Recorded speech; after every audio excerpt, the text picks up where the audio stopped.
социально-психологические проблемы гонки вооружений. В докладах рассматривается...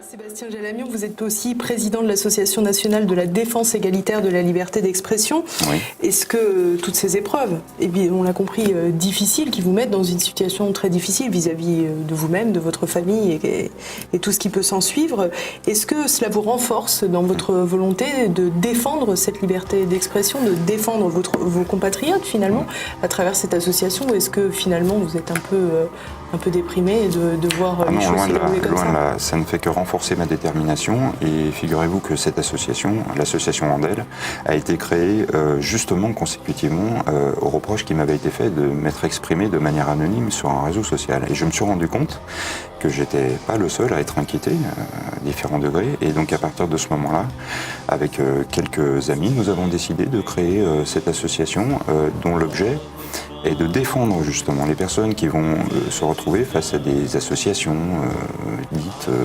d'utilité publique, que sont les associations antiracistes, SOS Racisme, la LICRA, le MRAP, et j'en passe, qui ont la possibilité non plus seulement de se constituer partie civile, mais de déposer plainte. C'est-à-dire que ce sont les gendarmes du politiquement correct, les gendarmes du web.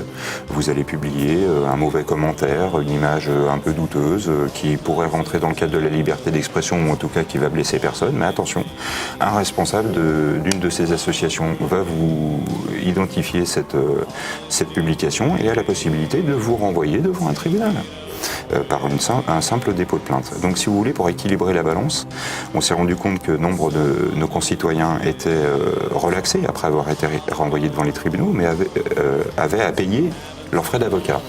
Et la vocation première de cette association est donc d'assister nos compatriotes qui pourraient se retrouver inquiétés pour leurs propos, leurs écrits, en réglant leurs frais d'avocat. Et donc, non, au contraire, je suis plus que déterminé, et j'espère que ça va sensibiliser l'opinion sur le fait qu'il y a des procès politiques aujourd'hui en France, des procès politiques, puisque vous allez tenir tel ou tel propos, si c'est à l'encontre...